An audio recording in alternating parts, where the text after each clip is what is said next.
What's going on, everyone? Happy New Year. I think this is the first rate update I've done this year. I honestly can't remember if I did one last week, but we're going to jump right into it. But we're going to do something a little different today.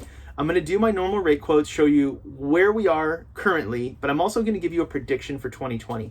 And that prediction is that I think we are seeing the lowest rates that we will see this year. And I'm going to show you why. Don't worry, I'll show you why. I do believe that where we are now, number one, effectively the lowest rates in history. We've been here 2 other times in the past. You've heard me say this 1,000 times over all the rate updates I did last year. So we're at the lowest point in history. So if it doesn't go lower, we shouldn't be mad, right? These rates are absolutely incredible. And what's interesting is that right before I went to record this, somebody called me to refinance. And for him, remember, rates are subject to a bunch of different things. But for him, we're looking at roughly a rate of 3.625% today. And what he said, he's like, I'd love to get to that again, because for every home I've owned 2 other homes, I've always had 3.65. And I said, did you buy in 2012 and 2016? And he laughed. He's like, that's exactly right. I bought my first house in 2012, bought my second house in 2016, and I've always had 3.625. Here we are yet again. Guess what he's getting? 3.625.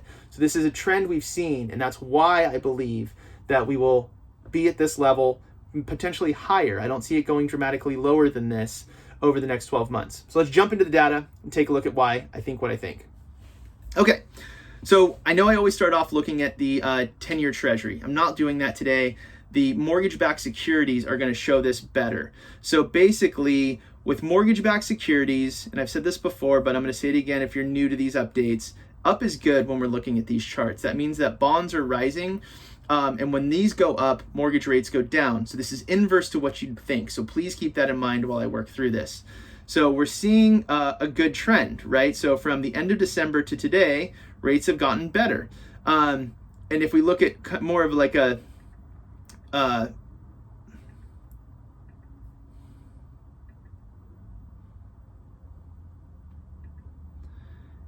And if we look at more of like a micro look here, zoom in a little bit to the last 8 days, what's interesting is you'll see right here at 101.8, we've been hitting a ceiling. Think of it as a floor for an interest rate. Rates are not able to break through this floor, and we've been here before. So we're hitting this 1, 2, 3, 4, touched it, bounced off, 5, I'm gonna count that, 6, 7, touched it, bounced off, 7, we started to hit it today, and then rates are basically flat where they were yesterday. Now remember, when we're looking at these charts, these little changes, while they may look dramatic, they're not. The range we're looking at, 10, 20, 30 basis points, does not have a huge impact on interest rates. Keep that in mind as we go through this data. So again, 20 basis points, 30 basis points change here over the last, 8 days. So let's zoom out. Let's take a look back 1 year and see where we are. So remember, up, we want up here, right? We want things to go up. So from March of last year to today, we are dramatically better than where we were last fall. And from January, it's basically the same. So rates today are far better than they were 12 months ago. Now, let's go back even further. I'm gonna get rid of these lines real quick. Let's go back 3 years. 3 years, you'll see that we had rates go up. Remember, down here means up.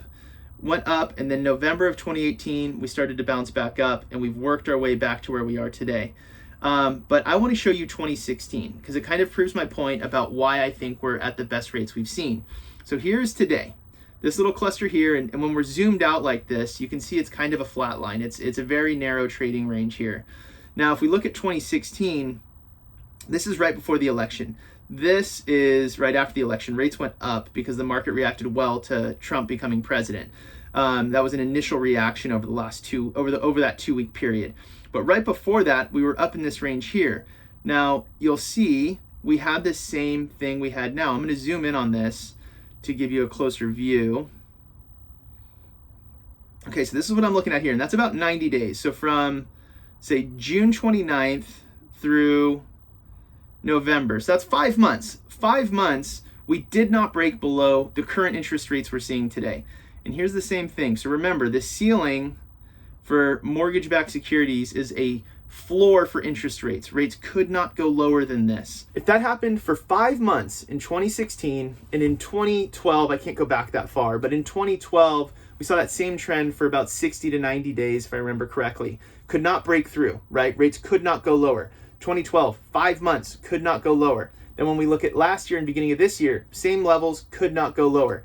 I think this is as good as it gets. If history does tend to repeat itself, we have data to support this being the best it gets. Now, I would love to be wrong. I would hope that 12 months from now, you guys leave comments here, call me or email me and say, ha, gotcha, you were wrong and rates are way better and I'm saving even more money. Great. I'd much rather be wrong in that direction than tell you, oh, hey, hold out. I think rates are going to go to 2%. Don't take advantage of the savings you can have right now. Remember, the interest rate is the means to a means to an end. You can always change your interest rate when the market allows it. So if you bought your house and you were at 5% and now we're at 3.65, you can refinance. And if I'm wrong and November of this year rates dip to 3% and you're at 3.65, you can refinance. You can always take advantage of the market. Waiting for rates to get even better is a gamble I personally don't agree with, but I'm not a gambler. I'm conservative, and if I can save money, I'm going to save money, knowing I can save even more later if the opportunity presents itself. So I hope this is helpful. Long story short, 2020, I think the rates we're seeing now are as good as it's going to get. May see a slight increase, if anything, but I'd be shocked or surprised to see them go even lower than where we are today. Leave a comment here if you disagree or agree. I'd love to hear your feedback. Any questions, comments, concerns you have, call me, email me, text me anytime. I'm happy to help any way I can, and I'll talk to you next week. Cheers.